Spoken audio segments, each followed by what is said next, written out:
Assalamualaikum warahmatullahi wabarakatuh. Alhamdulillahi rabbil alamin. Wassalatu wassalamu ala ashrafil anbiya'i wal mursalin wa ala alihi wa sahbihi ajma'in. Ashhadu an la ilaha illallah wahdahu la syarika lah wa ashhadu anna Muhammad abduhu wa rasuluh. Allahumma arinal haqqa haqqa warzuqna ittiba'ah wa arinal batila batila warzuqna ijtinabah. Ya Allah, kami bermohon kepadamu pada malam yang penuh dengan keberkatan ini, perlihatkan kepada kami kebenaran itu sebagai sesuatu yang hak dan rezekikan kekuatan untuk kami mengikutinya. Wahai Allah, kami bermohon kepadamu, perlihatkan kepada kami kebatilan itu sebagai sesuatu yang salah, dan berilah kekuatan untuk kami menolaknya. Wala haula wala quwwata illa billahil aliyyil azim.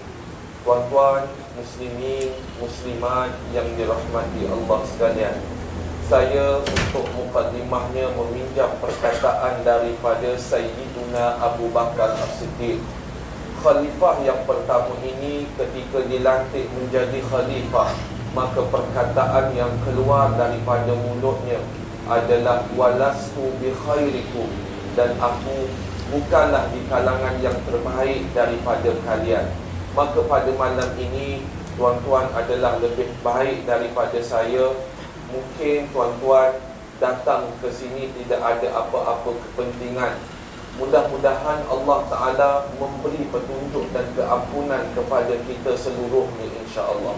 Tuan-tuan muslimin yang dirahmati Allah sekalian, pada malam ini tidak lain dan tidak bukan, hanya kita mengharapkan redha Allah Subhanahu wa Ta'ala, dan yang keduanya kita mengharapkan keampunan Allah Subhanahu wa Ta'ala.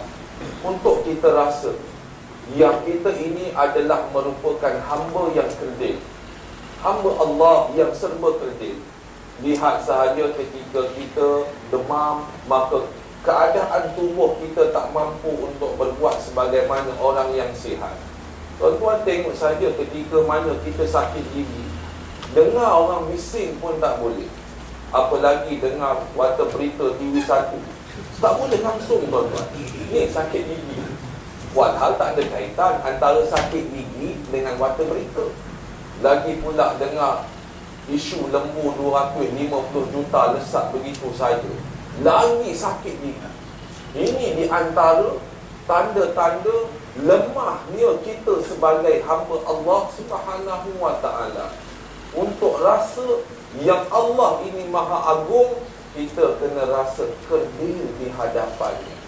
Tuan-tuan muslimin, muslimat yang dirahmati Allah sekalian, tuan-tuan lihat bagaimana Syekh Fathi Yahkan, salah seorang ulama yang tersohor yang telah meninggal dunia beberapa tahun yang lalu, menghasilkan suatu kitab yang namanya Madza Ya'ni Intimai lil Islam.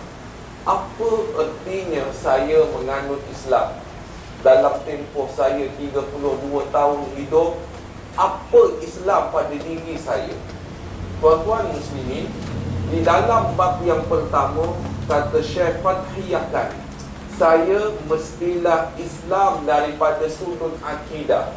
Bagaimana akidah daripada sudut Islam? Bukan sekadar roadshow je tuan-tuan. Nak nyatakan akidah ni bukan sekadar roadshow seluruh negara, bukan tuan-tuan.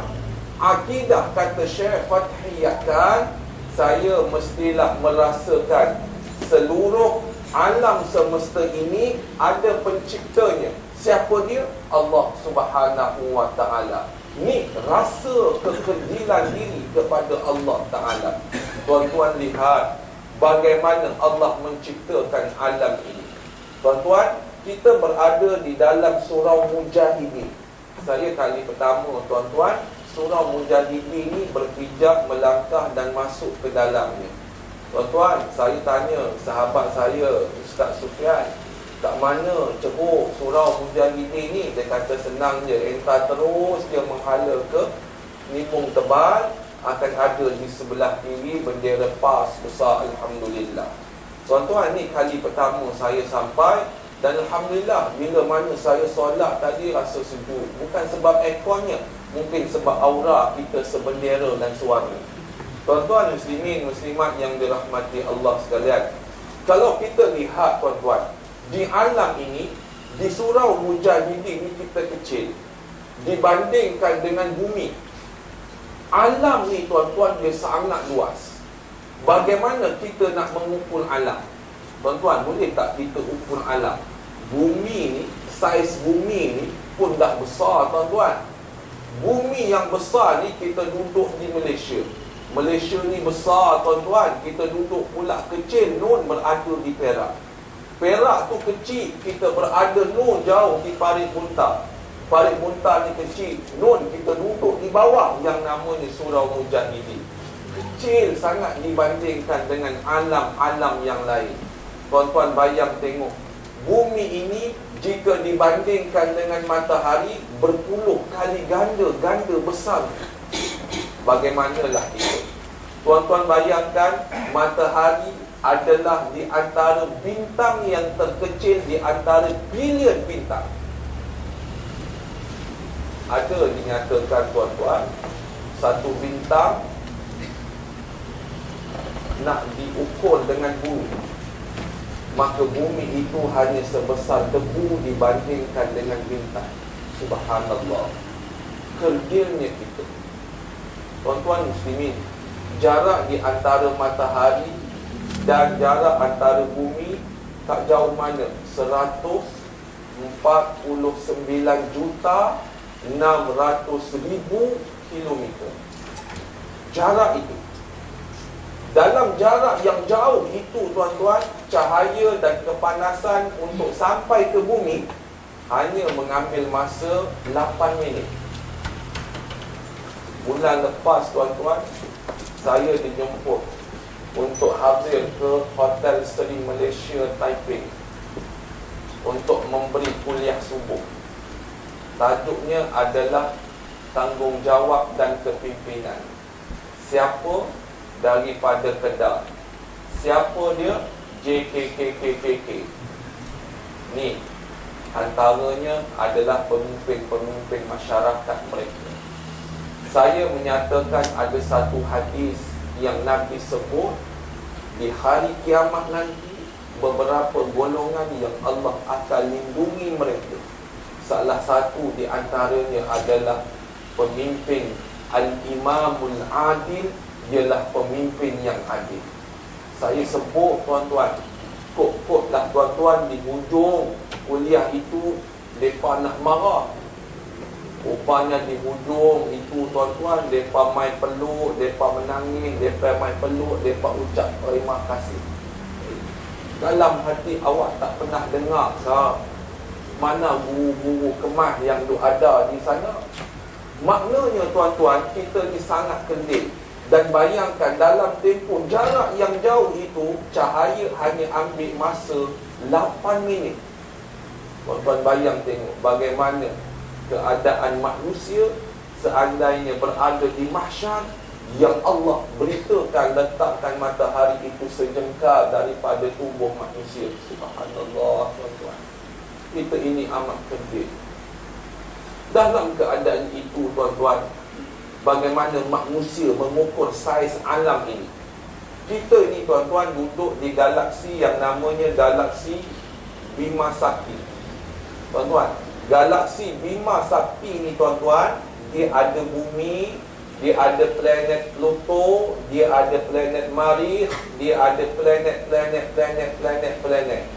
Dan dalam kajian, bintang yang terdapat di galaksi Bima Sakti yang kita berada di dalamnya ini tidak kurang daripada 200 ke 400 bilion bintang.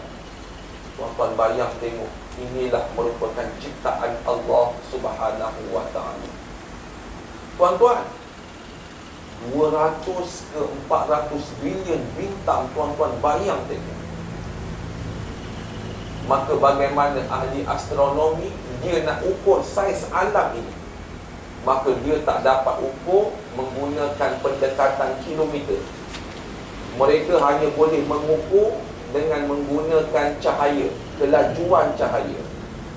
Ada orang tanya, Ustaz, cahaya berapa jauh boleh pergi dalam tempoh 1 saat?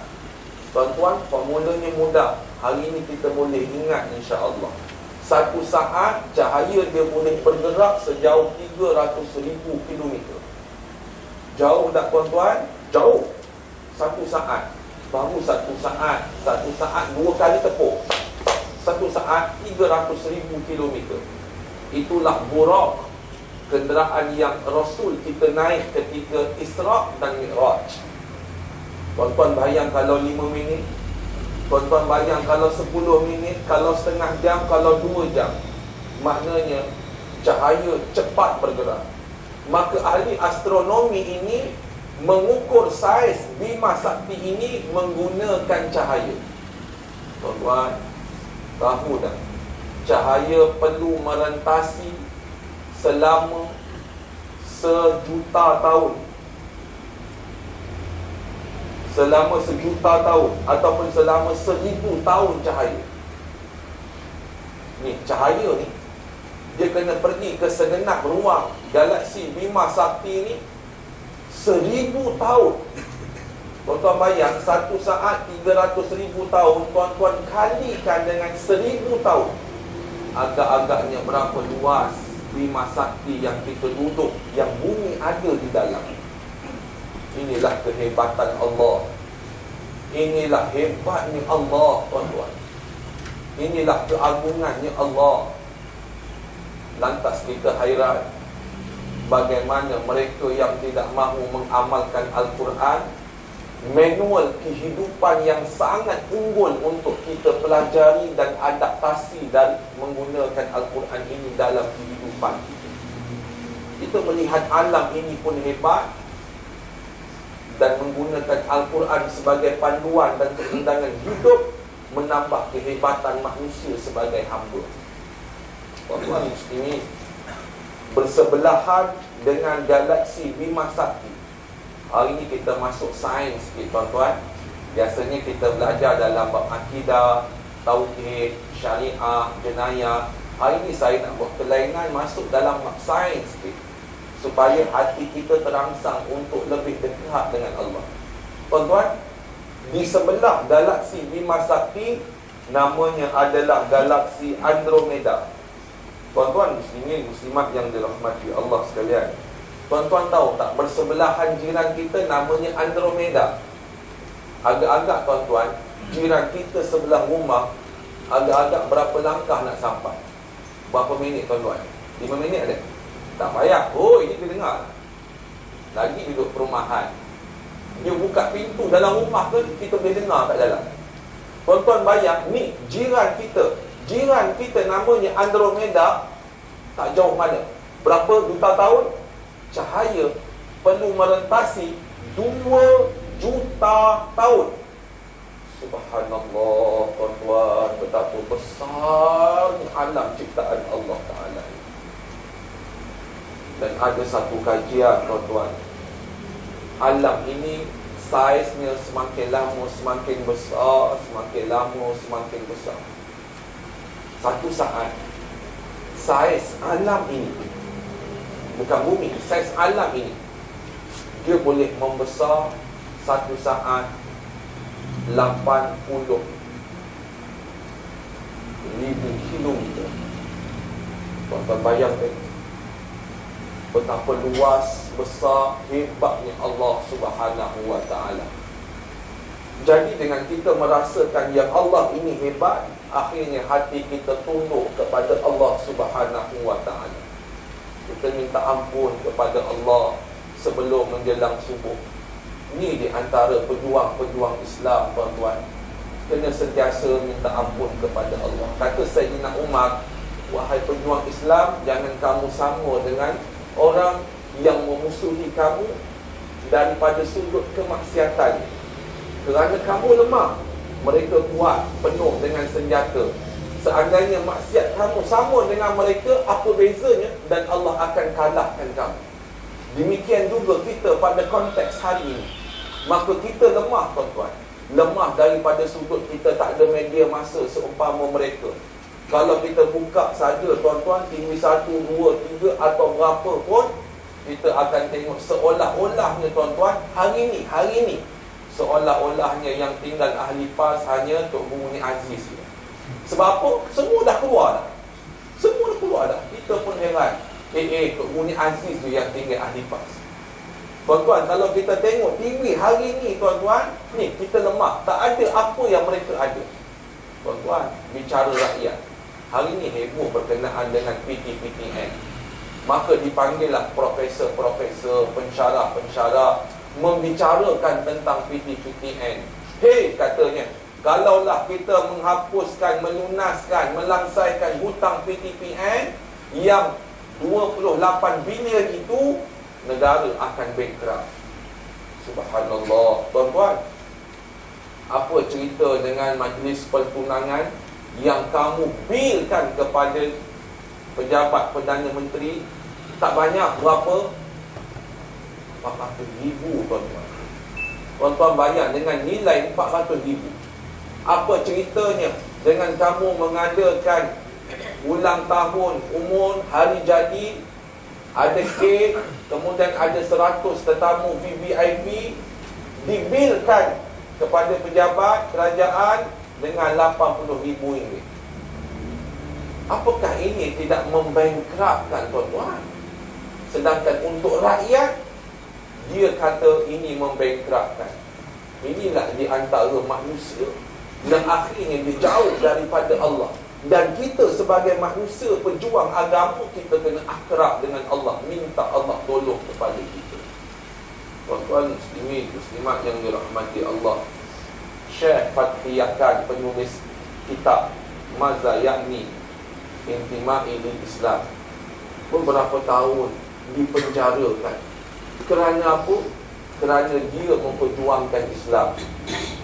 Tuan-tuan, Syekh Fathi Yakan ini ijazah pertamanya dalam bidang jurutera, ijazah masternya dalam bidang jurutera, PhD. Hari ini ramai orang berbangga dengan PhD, tuan-tuan. Saya ada PhD. Oh, tuan-tuan, orang bangga, tuan-tuan. Mantan PA dia pun ada kat belakang. Muslimin, PhD Syekh Fathi Yakan adalah merupakan dalam bidang pengajian Islam. Otak jurutera menghaji hak Islam. Hebat menulis kitab, tuan-tuan. Subhanallah. Dalam umurnya 70 tahun lebih, Allah panggil dia dalam keadaan Allah redha dan dia redha kepada Allah, mudah-mudahan. Ulama yang dipenjarakan juga di antaranya Dr. Aid Abdullah Al-Qarni yang menulis kitab La Tahzan, yang telah diterjemahkan dalam bahasa Melayu Jangan Bersedih, juga pernah dipenjarakan kerana berjuang untuk menuntut agama kita diletakkan di mercun. Tuan-tuan, kalaulah pejuang Islam ini hanya dibalingkan dengan roti canai, dibaling dengan duit, kemudian letak nasi biryani, Allah Rabbi, betapa mudahnya perjuangan. Tetapi lihat generasi-generasi awal yang berjuang untuk Islam, akhirnya Allah redha kepada mereka. Tuan-tuan muslimin, muslimat yang dirahmati Allah sekalian, sebab itu kita kena letakkan diri kita hampir kepada Allah Ta'ala. Antara jalan untuk menghampiri Allah adalah dengan memperbanyakkan taubat dan istighfar kepada Allah Subhanahu wa Ta'ala. Tuan-tuan muslimin, muslimat yang dirahmati Allah sekalian, Allah Ta'ala menyebutkan di dalam surah An-Nisa ayat 110. Allah sebut, wa man ya'mal su'a aw yazlim nafsahu thumma yastaghfirillah yajidillah ghafurur rahima. Sadaqallahul azim. Kata Allah, barang siapa yang melakukan kejahatan, keburukan, kejelekan atau menzalimi diri, lalu dia beristighfar kepada Allah, dia kembali kepada Allah, yajidillah, dia akan dapati yang Allah ini Ghafuran Rahima, Allah ini adalah Maha Pengampun lagi Maha Belas kesian. Tuan-tuan, mungkin sejarah hitam kita yang dulu-dulu mungkin kita yang tahu dan Allah yang tahu. Hanya kita dan Allah yang tahu. Ni, hari ni baru kita nak berjinak dengan masjid. Ni, hari ni baru kita nak berjinak dengan jemaah Islam. Tetapi dengan kita istighfar, mudah-mudahan Allah Ta'ala memberikan pengampunan kepada kita. Tuan-tuan muslimin, ramai di antara saudara-saudara kita, kawan-kawan kita yang jumpa, Ustaz, bolehkah saya untuk duduk dalam jemaah setelah lama puluh tahun di dalam kerajaan Tawud ataupun pemerintah yang Tawud? Apa salahnya? Ahlan wa sahlan. Tuan-tuan, Richard, salah seorang daripada badan penyokong kita, bila bercakap tentang Islam lebih hebat daripada orang UMNO lagi. Sebab apa? Sebab dia duduk dengan jemaah, berbanding dengan orang yang tak duduk dengan jemaah, perihal-perihal asas dia tak tahu. Sebab inilah tuan-tuan muslimin muslimat yang dirahmati Allah sekalian, latar belakang kita itu, kita bertaubat kepada Allah. Melakukan kezaliman diri, kita bertaubat kepada Allah. Dan kita kena yakin bahawa Allah itu adalah Maha Pengampun dan Allah itu adalah merupakan Maha Belas kesian. Tuan-tuan, pernahkah kita mendengar suatu daripada hadis Al-Bukhari? Salah seorang lelaki yang telah membunuh 99 orang melalui sebuah kampung, lalu diminta ditunjukkan hal min alim, tunjukkan kepada aku seorang yang alim. Lalu penduduk kampung itu menunjukkan dan dia pergi. Tetapi itu bukan orang alim, itu adalah abid. Abid dengan alim dia berbeza, tuan-tuan. Abid, alim berbeza. Abid rajin melakukan ibadah. Alim orang yang tahu dengan ilmu. Dia kata saya telah membunuh 99 orang. Apakah bisa mampu Allah memaafiku? Kata abid ini, enggak bisa. Lantas kamu ini neraka. Alang-alang neraka, kata dia. Lalu dibunuh menjadi genap 100. Melalui jalan lagi bermusafir, dia bertanya kepada orang ramai, hal min alim, apakah ada orang alim? Lalu ditunjukkan di hujung kampung. Dia berjumpa dan tepat memang orang alim. Lalu dia berkata kepada orang alim, aku telah membunuh 100 orang. Apakah aku ada peluang untuk bertaubat kepada Allah Ta'ala? Jawapan daripada orang alim dan ulama ini, ma bainaka wa bainat taubah, apakah yang menghalang kamu dan halangan dengan taubat? Bertaubatlah kepada Allah. Allah Maha Pengampun. Tuan-tuan, ini buktinya Allah Maha mengampuni dosa hamba-hamba. Untuk menjadikan jiwa kita kental, tuan-tuan, maka kita minta ampun. Dr. Yusuf Al-Qaradawi rahimahullah ta'ala pernah dipenjarakan oleh rejim kezaliman kerajaan Mesir Jamal Abdul Nasir suatu ketika dahulu. Dia dipenjarakan. Apa dosanya? Kerana meletakkan Islam di mercunya Ikhwanul Muslimin. Suatu perkembangan yang baik, tuan-tuan. Ikhwanul Muslimin meletakkan naik Mursyidul Am sebagai calon presiden di Mesir. Agak-agaknya kita, tuan-tuan, ni ke arah ni, tuan-tuan. Ke arah ni, mudah-mudahan pilihan raya PRU yang ke-13 ini Allah memberi pertolongan kepada kita dan Allah meletakkan pimpinan yang meletakkan Al-Quran dan keadilan sebagai asas. Sebab itu, tuan-tuan, Dr. Asri, mantan Mufti Negeri Perlis, dalam Facebook dia kata apa? Negara kita ni kaya, tetapi kekayaan itu hanya diagih-agihkan kepada golongan tertentu, maka rakyat mendapat sebaliknya. Tuan-tuan bayang tengok 568 juta hutang nilai dilupuskan begitu. Kalaulah dibuat untuk membiayai anak-anak daripada darjah 1 sampai universiti, boleh berapa ribu orang, tetapi dihapus dia. Ini perkataan yang dilontarkan oleh Dr. Asri. Tuan-tuan muslimin muslimat yang dirahmati Allah sekalian, Dr. Yusuf Al-Qaradawi pernah dipenjarakan. Tuan-tuan, mereka penjara Mesir ni tuan-tuan, unitnya dia terletak di bawah tanah. Kalau tuan-tuan pergi ke Mesir, tuan-tuan pergi atas tu ada taman, ada gelongso, ada buaya. Biasanya bawah tu adalah penjara. Ada penjara yang tidak boleh duduk, hanya berdiri. Ada penjara yang diletakkan tahanan-tahanan yang membela Islam ini, separuh daripada tubuhnya ditenggelami air. So macam mana nak tidur? Berjaga tuan-tuan. Jadi Dr. Yusuf Al-Qaradawi ini pernah dimasukkan dalam penjara. Dan tuan-tuan bayang, kalau nak pergi bilik air, kata Dr. Yusuf Al-Qaradawi dalam bukunya, hanya 5 minit. Tuan bayang nak berak pun kita, nak buka seluar pun 5 minit. Tuan bayang tu, tak dibenarkan baca Quran, tak dibenarkan solat jemaah. Sehinggalah satu hari Allah izinkan untuk banduan-banduan Ikhwanul Muslimin ini, kononnya perkataan banduan digunakan untuk mereka berkumpul di halaman penjara untuk mereka solat jemaah. Ketika itulah, setelah beberapa hari dan bulan, kali pertama mereka mendengar kumandangnya azan.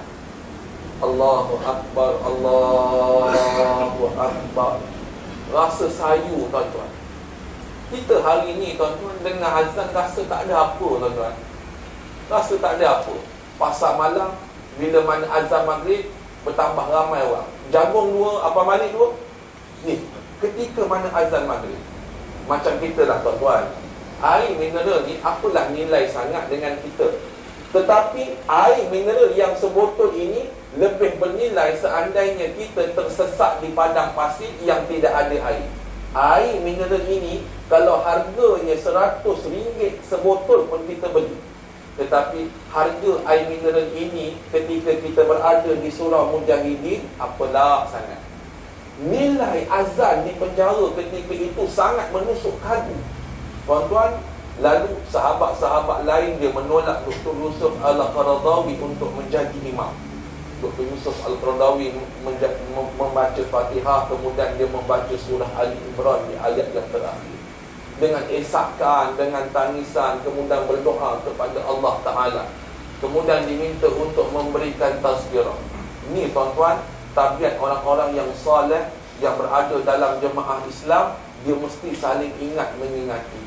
Sebab itu kalau kita musafir, kalau kita nak pergi muktamar kat mana-mana tuan-tuan, kadang-kadang kita naik satu van. Tuan-tuan, dalam van itu tuan-tuan, mulakanlah dengan bacaan makturat, mulakanlah dengan tazkirah, supaya Allah berkati perjalanan. Mereka walaupun hidup dalam keadaan tekanan, tetapi mereka kata, wahai Dr. Yusuf, masa tu belum doktor, wahai Yusuf, berilah tazkirah. Dr. Yusuf Al-Qaradawi menolak, dan ada seorang ikhwan yang bangun memberikan tazkirah. Dan tazkirah ini bukan sahaja memberi kesan kepada banduan-banduan yang dikatakan oleh Ikhwanul Muslimin, tetapi memberi kesan kepada warder-warder penjara yang menjaga mereka. Akhirnya itulah kali pertama dan kali terakhir dibenarkan untuk solat berjemaah. Ni dia Mesir. Hari ini kita bersyukur tuan-tuan, Husni Mubarak telah digulingkan. Itu pun ketika mana dihadapkan ke mahkamah, ketika dalam pembaringan dia kata minta kesian. Oh, minta kesian. Tuan-tuan muslimin, pemimpin-pemimpin yang zalim ini, kata Allah Ta'ala dia boleh berbuat apa sahaja. Wa tu'izzu man tasha wa tuzillu man tasha. Allah boleh memuliakan dia dan Allah boleh menghina sehina-hinanya. Tuan-tuan lihat bagaimana sejarah Muammar Gaddafi. Tuan-tuan, Muammar Gaddafi ini tuan-tuan, pada tahun 1973. Tuan-tuan lihat sejarah. Gaddafi mengisytiharkan hukuman mati kepada sesiapa yang menubuhkan parti politik untuk melawan parti politik ni. Tuan-tuan tengok zalim tak zalim Muammar Gaddafi. Arwah. Tuan-tuan, pada tahun 1983, 10 tahun kemudian, ada seorang pelajar, dia kritik pengurusan, pentadbiran, pemerintahan Muammar Gaddafi. Dia kritik. Maka pelajar ini hukumannya digantung sampai mati, tuan-tuan, di depan khalayak ramai. Setahun kemudian, tahun 1984, sekali lagi ada seorang pemuda bangkit dengan lantang. Kalau macam hari ni kita ni cikgu pak lah, tuan-tuan, bangun lantang, cakap pasal cincin, sampai serak suara kawan kita, bercakap pasal cincin Rosmah. Kena gantung, tuan-tuan. Kalau zaman tu dia ada, gantung dah ni, tuan-tuan. Tuan-tuan tahu, ketika menjalankan sesi hukuman gantung ini, dipanggil ahli keluarganya, kemudian ditayangkan secara live, secara langsung, dan lebih menyayat hati hukuman gantung ini berlaku pada bulan Ramadan Al-Mubarak. Apa dosanya? Mengkritik pentadbiran Muammar Gaddafi. Tuan-tuan lihat apa yang berlaku. Watudillu man tasya, Allah hina sehina-hina. Walaupun kita tak bersetujulah bagaimana episod pembunuhannya. Orang kanannya 3 orang perempuan telah dibunuh dan sebelum itu dirogol. Ini kita tak bersetuju, tuan-tuan. Kalau ia pun tangkap elok-elok, bicarakan. Muammar Gaddafi diangkat tangan, tolong kesian ke aku, tolong kesian ke aku, kena wodok dengan pisau, berdarah, kena tendang lagi, akhirnya kena berdilan pistol lagi. Allah hinakan. Tuan-tuan, ini pemimpin-pemimpin yang zalim. Demikian juga di Mesir, tuan-tuan.